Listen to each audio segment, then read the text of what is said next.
Hello viewers, welcome back to Burman Universe.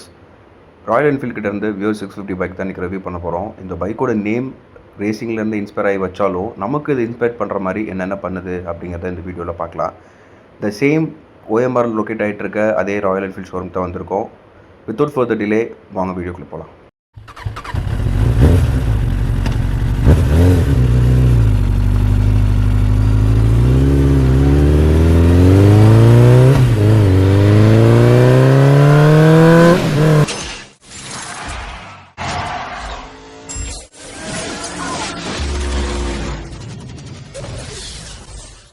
பைக்கோட keys பற்றி நம்ம சூப்பர் மீடியாவில் டிஸ்கஸ் பண்ணியாச்சு. கீழே எந்த சேஞ்சஸ் இருக்க போகிறதில்ல. பட் இங்கே சேஞ்சஸ் எங்கே இருக்குது அப்படின்னா ஸ்பீடோமீட்டர் ஃபுல்லி டிஜிட்டல் கொடுத்துருக்காங்க. நான் அன்எக்ஸ்பெக்டட் தான் ராயல் என்ஃபீல்ட் இருந்து. நீங்கள் ஆன் பண்ணதுக்கப்புறம் அந்த பியர் 650 அனிமேஷனோட ஸ்டார்ட் ஆகுது. நல்லா இருக்குது பார்க்குறதுக்கு. ஆக்சுவலாக ராயல் என்ஃபீல்ட்லேருந்து நம்ம இதுதான் எதிர்பார்க்குறோம். ஒரு ப்ளூடூத் கனெக்டிவிட்டி, ஃபுல்லி இன்டெகிரேட்டட் மேப்போட ஒரு ஸ்பீடோமீட்டர் கொடுக்கணும் அப்படின்ட்டு. ஏன் அப்படின்னா ராயல் என்ஃபீல்ட் கிட்ட இருக்க 650 மோஸ்ட்லி 4 lakhs மேலே தான் கோட் பண்ணுறாங்க. நீங்கள் எக்ஷோரூம் வந்து பார்த்தீங்கன்னா 3.7 3.5 அந்த மாதிரி இருக்கும். பட் நீங்கள் ஆன் ரோட் போயிட்டீங்க அப்படின்னா கன்ஃபார்மாக எபோவ் 4 lakhs மேலே தான் இருக்கும். எபோவ் 4 lakhs கொடுத்துட்டு நான் ட்ரெடிஷ்னலாக விஷயம் மெயின்டைன் பண்ணுறேன் அப்படின்னு சொல்லிட்டு செமி டிஜிட்டலில் கொடுத்து ஊரே ஏமாற்றிட்டு இருப்பாங்க. ஸோ அந்த விஷயம் பண்ணாமல் பியர் 650 எடுத்துகிட்டு வந்தது ரொம்ப நல்ல விஷயம். பட் பியர் 650 நிப்பாட்டாமல் எல்லா வெங்களுக்கும் இது கொடுக்குறோம் அப்படிங்கிறது தான் என்னோட கன்சர்ன். ராயல் என்ஃபீல்ட் ப்ளீஸ் அது கன்சர்ன் எடுத்துக்கோங்க. நீங்கள் ஸ்டில் இன்னும் இம்ப்ரூவ்மெண்ட் நிறையா பண்ணிகிட்ருக்கீங்க. இந்த விஷயத்தில் இம்ப்ரூவ்மெண்ட் பண்ணுவீங்க அப்படின்னு எதிர்பார்க்குறேன். எக்ஸ்பெக்டர் மாதிரி இல்லாமல் இதோட ஹேண்டில் பார் கொஞ்சம் லோவாக தான் இருக்கும். ஸோ நீங்கள் குனிஞ்சு தான் கொஞ்சம் பைக்கை நீங்கள் லீட் பண்ணி ஓட்டிகிட்டு போகிற மாதிரி இருக்கும். ஏன் அப்படின்னா இது ஸ்க்ராம்ப்ளர் பைக் அப்படின்றதுனால தான்.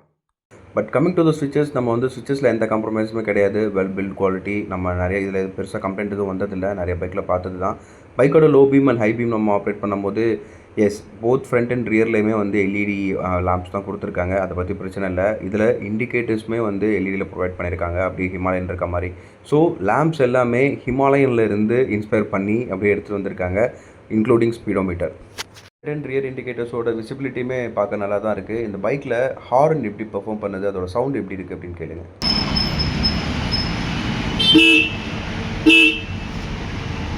லெஃப்ட் சைட்லேருந்து ஹேண்டில் பாரோட ரைட் சைடு போனோம் அப்படின்னா இக்னேஷன் ஸ்விட்ச் ரெட் கலர்லையும் அதுக்கு கீழே ஹசார்ட் ஸ்விட்ச் மவுண்ட் பண்ணியிருக்காங்க. இந்த ஹசார்ட் ஸ்விட்சில் ஒரு சின்ன டிஃப்ரெண்ட், ஏன்னா இது வந்து ரைட்லேருந்து லெஃப்ட்டில் மூவ் ஆகிற மாதிரி இருக்கும். இது சூப்பர் மீடியர் அண்ட் கிளாசிக்லேருந்து கொஞ்சம் டிஃப்ரெண்ட்டாக இருக்குது. இந்த ராயல் என்ஃபீல்டோட இன்ஜின் நமக்கு ரொம்பவே பழக்கப்பட்டதுனாலும் மற்ற இன்ஜினை காட்டிலும் சின்னதாக டியூன் பண்ணியிருக்காங்க. 47லேருந்து 47.4 PS அட் ரேட் 7150 RPMல ப்ரொடியூஸ் பண்ணோம். அண்ட் 58.3 Nm டார்க்லேருந்து 56.5 Nm டார்க் வந்து ப்ரொடியூஸ் பண்ண 5150 RPMல. எஸ், இந்த இன்ஜினை சின்னதாக டியூன் பண்ணியிருக்காங்க. பட் நம்ம பைக்கை ரைட் பண்ணும்போது தான் அந்த டியூன் ஒர்க் அவுட் ஆகுதா இல்லையா அப்படிங்கிறது தெரியும். பைக்கோட இன்ஜின் ஹைட்டில் வந்து பவுடர் கோட்டிங் பிளாக் மேட் ஃபினிஷிங்கில் கவர் பண்ணியிருக்காங்க. அது கீழே சின்னதாக ஒரு நாப் இருக்குது. இந்த நாப் வந்து நம்ம முட்டி அந்த இன்ஜின் மேலே படாமல் இருக்கிறதுக்காக ஒரு சேஃப்டி கார்டு கொடுத்துருக்காங்க. இதை பார்க்க கூட இல்லை, பட் நீங்கள் நல்லா நோட் பண்ணிங்கன்னா தான் தெரியும். Engine head and right and left சைடில் வந்து பார்த்தீங்கன்னா பவுடர் கோட்டட் மேட் ஃபினிஷிங்கில் கொடுத்துருக்காங்க. ஒரு மாதிரி டீசென்ட் லுக்காக தான் இருக்குது. இதில் வந்துட்டு குரோம் ஆட் பண்ணியிருந்தால் நல்லா இருந்திருக்குமா என்னன்னு தெரில. அந்த இடத்துல ராயல் என்ஃபீல்டுங்கிற ரோகோ மெயின்டைன் பண்ணியிருக்காங்க. இதை பற்றி பேசும்போது இது ஏர் அண்ட் ஆயில் கூல்டு இன்ஜின், அதனால் ரேடியேட்டர் இருக்குது. ரேடியேட்டருமே வந்து ரேடியேட்டர் பை ஸ்டாக்கில் ப்ரொவைட் பண்ணிடுவாங்க. ஹார்ன் பொறுத்த மட்டும் இல்லை 2 ஹார்ன் கொடுத்துருக்காங்க. மீட்டியர் அண்ட் கிளாசிக்லாம் வந்து சிங்கிள் ஹார்ன் தான் இருந்தது. Coming to the silencer, so silence வந்து இதில் டியூல் சைலன்சர் இல்லை. டியூல் சைலன்சர் பைப் இருக்கும், பட் ஒன் கூட அது ஒரே சைலன்சர் கூட மேட்ச் ஆகிருக்கும். 2 சைலன்சர் கொடுத்துருந்தா பார்க்கவே கொஞ்சம் நல்லா இருந்திருக்கும். அது ஏன் அப்படின்னு தெரில. அந்த அதர் திங், நீங்கள் பைக் எடுத்துகிட்டு 1100 km கூட ஓடலை. பட் நீங்கள் வந்து பார்த்தீங்கன்னா சைலன்சர் மேலே இன்ஜின் ஸ்டார்டட்லேருந்து அந்த பைப்பில் வர இடத்துல வந்து பார்த்தீங்கன்னா பிளாக் ஷேட் ஆகிருக்கு. அது ஏன் அப்படின்னு எனக்கு தெரில. இன்கேஸ் உங்களுக்கு தெரிஞ்சுது அப்படின்னா நீங்கள் வந்து கமெண்ட் செக்ஷனில் சொல்லுங்கள். 2 சைலன்சர் இல்லை, சிங்கிள் சைலன்சர் அப்படின்னாலும் அந்த மஃப்ளர் நல்லா டிசைன் பண்ணியிருக்காங்க. 2 இருந்தால் பெட்டராக இருக்கும்னு தான் என்னோட ஒப்பீனியன். எனிஹவ் சைலன்ஸோட சவுண்ட் கேளுங்க.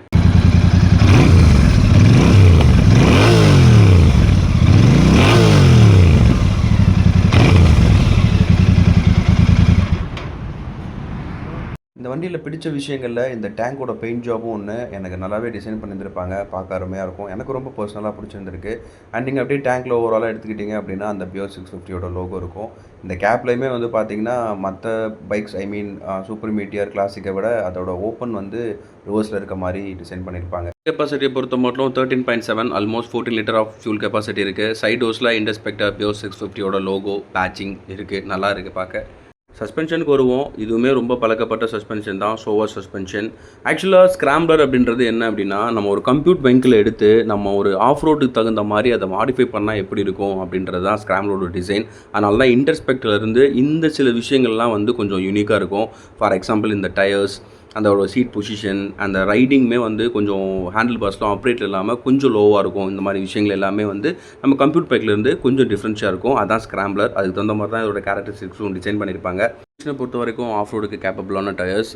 ஃப்ரண்ட்டில் 100/19 for 19 இன்ச் அலாய்ஸ் இருக்கும். ரியரில் வந்து பார்த்தீங்கன்னா உங்களுக்கு 50/80 17 இன்ச் அலாய் தான் வந்து கொடுத்துருப்பாங்க. நீங்கள் இது டியூப்லெஸ் டயர்ஸ் தான். ஃப்ரண்ட் அண்ட் ரியரில் பைப்ரியோட கேலிபர்ஸ் தான். ஃப்ரண்ட்டில் 320 mm, ரியரில் 270 mm தான் இருக்கும் இதோட disk diameter. So disk diameter matter இல்லை, பட் வந்து என்ன நமக்கு விஷயம் அப்படின்னா பிரேக் கரெக்டாக இருக்குதா இல்லையான்னு. பைப்ரி பிரேக்ஸும் நமக்கு பழக்கப்பட்ட பிரேக்ஸ் தான், அது நல்லாவே பர்ஃபார்ம் பண்ணணும் அப்படின்னு நம்பலாம். ஃபுட் பேக் பற்றி பேசும்போது ஃப்ரண்ட்டில் ரப்பரைஸ்டு ஃபுட் பேக்ஸ் தான், பட் அடியில் அந்த மெட்டலும் அந்த பிரேக் லீவரில் வந்து ஒரு மாதிரி டிஃப்ரென்ஷியேட்டாக இருக்கும் அந்த டிசைன். அது கொஞ்சம் பார்க்க நல்லாயிருக்கும். பின்னாடியுமே வந்து மெட்டல் ஃபுட் பேக்ஸ் தான், பிரச்சனை இல்லை. பட் சீட் ஓவராலாக பார்க்கும்போது சீட்டோட டிசைன் நல்லா இருக்குது. பட் ஸ்பாஞ்ச் எந்த அளவுக்கு இருக்குது அப்படின்றத நம்ம அழுத்தி பார்க்குற வரைக்கும் நல்லா தான் இருக்குது. பட் நம்ம ரைட் பண்ணும்போது தான் அதோட கம்ஃபர்ட் என்ன அப்படின்றது தெரியும். பைக்கோட சீட் நல்லா இருந்தாலுமே அது சீக்கிரமாக அழுக்காகிற மாதிரி தெரியுது. ஸோ நம்ம கவர் போட்டு தான் யூஸ் பண்ணணும் அப்படின்றதையும் மைண்டில் வச்சுக்கோங்க. சீட் பற்றி பேசிகிட்டு இருக்கோம். இதோட சேடல் ஹைட் வந்து பார்த்தீங்கன்னா 830 mm இருக்குது. ஸோ 5.6 அந்த மாதிரி இருந்தீங்க அப்படின்னா ஓகே. பட் நீங்கள் கொஞ்சம் ஷார்ட் ரைடராக இருந்தீங்க அப்படின்னா உங்களுக்கு கம்ஃபர்டபுள் மிஸ் தான் ஆகும். அதில் நீங்கள் வந்து கொஞ்சம் டிராஃபிக்லலாம் கொஞ்சம் தடுமாற்றமாக தான் இருக்கும். ஒரு டிசைன் அப்படின்னு ராயல் என்ஃபீல்ட் கோட் பண்ணுறாங்க. ஸோ மற்ற ராயல் என்ஃபீல்ட் பைக்ஸை காட்டிலும் ஹிமாலயன் மாதிரி இதோட கிரவுண்ட் கிளியரன்ஸ் அதிகப்படுத்தியிருக்கணும். எஸ், படுத்திருக்காங்க. எவ்வளோ அப்படின்னா 154லேருந்து 184, ஐ மீன் 30 mm வந்து அதோட கிரவுண்ட் கிளியரன்ஸ் அதிகமாக இருக்குது. அதனால் நம்ம சின்ன சின்ன பாட் ஹோல் அண்ட் ஸ்பீட் பம்ப் இதிலலாம் வந்து தட்ட போகிறதில்ல, ஈவன் நீங்கள் பில்லியன் கூட போனாலுமே. ஓவரால் டிசைன் இன்டர்ஸ்பெக்டரை விட கொஞ்சம் டிஃப்ரெண்ட்டாக இருக்குது. ஏன்னா இது ஸ்க்ராம்பிளர். ஸோ நம்ம ஓட்டி பார்க்கும்போது இந்த பைக் யாருக்கு செட் ஆகுது, நான் வந்து ஒரு 25+, 30+ அப்படின்னா எனக்கு இது செட் ஆகுமா? நான் காலேஜ் தான் ப்ரோ படிக்கிறேன். எனக்கு ஒரு கம்ப்யூட் வெஹிக்கிள் கொஞ்சம் ஓவரால் டிசைன் ஸ்க்ராம்பிளர் லுக்கில் எனக்கு வேணும். அதோட பெயிண்ட் ஜாப்லேருந்து அதோட டிசைன் வைஸ் எல்லாமே நல்லா இருக்கணும். எப்போ எனக்கு இது செட் ஆகுமா அப்படின்னு கேட்டிங்கன்னா வாங்க ரைட் பண்ணி தெரிஞ்சுக்கலாம். எனக்கு ஒரே ஒரு விஷயம் தான், ஒரு 4 Nm டார்க்கை நான் இன்க்ரீஸ் பண்ணிவிட்டு என்னோட ஆஃப் ரோட் கேப்பபிலிட்டியை நான் வந்து ப்ரொடியூஸ் பண்ண இந்த வெஹிக்கிள் அப்படின்னு சொல்லி காம்ப்ரமைஸ் பண்ணால் நமக்கு இது ஆப்ட் ஆகுமா? இது உண்மையிலுமே ராயல் என்ஃபீல்ட் பண்ணது சரிதானா? அப்படி அது சரி அப்படின்னா நம்ம ஏர் ஃபில்டரையோ இல்லை வந்து சைலன்சர் மஃப்ளரையோ ஏதாவது ஒன்று நம்ம சேஞ்ச் பண்ணோன்னா ஸ்லைட்டாக வந்து பர்ஃபார்மன்ஸ் இன்க்ரீஸ் ஆக தான் போகுது. ஸோ ஆப்வியஸ்லி அதோட பர்ஃபார்மன்ஸ் இன்க்ரீஸ் ஆகும் போது நம்ம டார்க்குமே கொஞ்சம் அதிகமாகிறத ஃபீல் பண்ணுவோம். இந்த 4 Nm டார்க் தான் ஆஃப் ரோடுக்கும் ஆன் ரோடுக்கும் உள்ள டிஃப்ரென்ஸாக எப்படி இருக்குது? என்னோட ஒப்பீனியன் என்ன? பைக் ரைட் பண்ணி அந்த 4 Nm டார்க் போதுமா அப்படிங்கிறத என் கூட சேர்ந்து நீங்களும் தெரிஞ்சுக்கோங்க. வாங்க இப்போ பைக் எடுத்து ரைட் பண்ணலாம். என்னோட ரைடிங் போஸ்டர் அண்ட் சிட்டிங் பொசிஷனை பார்த்துருந்தீங்கன்னாவே உங்களுக்கு தெரிஞ்சிருந்திருக்கும். நான் 5.6, ஸோ என்னோட கால் கொஞ்சமாக தான் தரையில் படுது. நீங்கள் என்னை விட ஷார்ட் ரைடராக இருந்தீங்க அப்படின்னா கொஞ்சம் சிரமம் தான், but it manageable. Riding position நான் முன்னாடியே சொன்ன மாதிரி கொஞ்சம் டிஃப்ரெண்ட்டாக தான் இருக்குது. நான் இன்டர்ஸ்பெக்டரை ஓட்டிட்டு இதை ஓட்டும் போது அந்த ஒரு லீனியராக நான் குனிஞ்சு ஓட்டுறதுங்கிற ஒரு விஷயம் தெரியுது. நான் காலேஜ் படிக்கிறேன், இல்லைனா நான் ஒரு இன்டர்ஸ்பெக்டர் எடுத்து மாடிஃபை பண்ணணும்னு நினச்சேன். நான் ராயல் என்ஃபீல்டே கொடுத்து அதை மாடிஃபை பண்ணி கொடுத்தாங்கன்னா எப்படி இருக்கும் அப்படின்ற மாதிரி தான் எனக்கு இனிஷியலாக ஃபீல் ஆகுது. பட் இந்த ஆஃப் ரோட் கேப்பபிலிட்டி, அந்த டியூனிங் இன்ஜின் எப்படி இருக்குது அப்படிங்கிறத நான் ரைட் பண்ணிட்டு சொல்கிறேன்.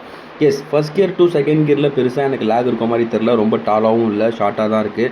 பட் அந்த மீன் டைம் எனக்கு ரொம்ப டார்க் அதிகமாக இருக்கிற மாதிரி என்னால் ஃபீல் பண்ண முடியல.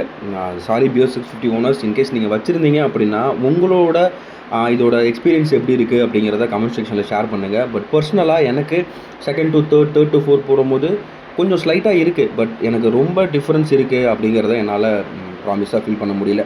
அண்ட் இதோட ரைடிங் பொசிஷனை ஏன் காலேஜ் பசங்களுக்கு ஆப்ட் ஆகிற மாதிரி இருக்குன்னு ஓட்டுன கொஞ்சம் தூரத்தில் சொல்கிறேன் அப்படின்னா, இந்த ரைடிங் பொசிஷனை வச்சுட்டு நம்ம ரொம்ப நேரம் பைக் ட்ராவல் பண்ண முடியாது.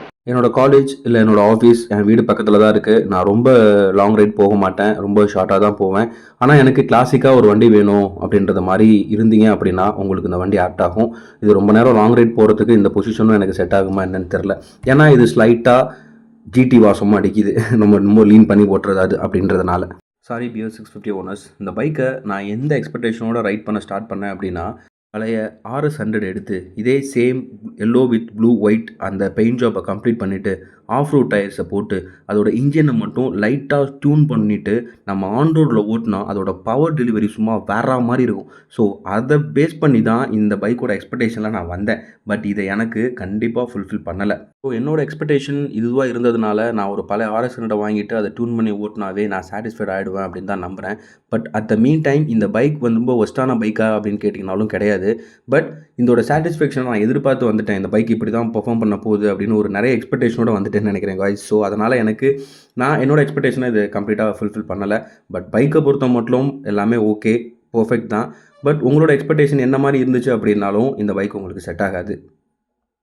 இன்டர்ஸ்பெக்டரோட ஃபுல்லி லோடடோட வெர்ஷன் தான் வந்து இந்த பைக். அதை தவிர்த்து இதோட கேரக்டரிஸ்டிக்ஸ் அந்த கிரவுண்ட் கிளியரன்ஸ் அதிகமாக இருக்குது. சின்ன சின்ன ஸ்லைட் டிஃப்ரென்ஸை தவிர பெருசாக எந்த சேஞ்சஸும் கிடையாது. ஸோ கைஸ், இதுதான் என்னோட ஓவரால் ஒப்பீனியன் நம்மளோட இன்டர்ஸ்பெக்டர் பியர் 650 பொறுத்தவரைக்கும். நான் உங்களை ரொம்ப போர் அடிக்க விரும்பல. நான் இதோட இந்த வீடியோ க்ளோஸ் பண்ணுறேன். வீடியோ பிடிச்சிருந்துச்சு அப்படின்னா மறக்காமல் லைக் பண்ணிக்கோங்க. அண்ட் கூட இருக்கிற பெல் ஐக்கானை ப்ரெஸ் பண்ணிக்கோங்க. அப்போ தான் நான் போடுற எஃபோர்ட் உங்களுக்கு உடனே ரீச் ஆகும். அடுத்து ஒரு நல்ல பைக் இல்லைனா ஒரு நல்ல கண்டென்ட்டோட உங்களை சந்திக்கிறேன். அது வரைக்கும் உங்களிடம் விடைபெறுவது பர்மன் ஃப்ரம் பர்மன் யூனிவர்ஸ். நம்ம எப்பவும் சொல்கிறது தான், நீங்கள் பைக் ஸ்டண்டராக இருந்தீங்கன்னா உங்களோட ஸ்டண்ட்டை ரோட்டில் பண்ணாதீங்க. நீங்கள் பைக் ரைட் பண்ணும்போது நல்ல ஹெல்மெட் வியர் பண்ணுங்கள். அண்ட் கார் டிரைவ் பண்ணும்போது சீட் பெல்ட் போட்டு டிரைவ் பண்ணுங்கள். Thank you all of you guys. I will see you in the next video.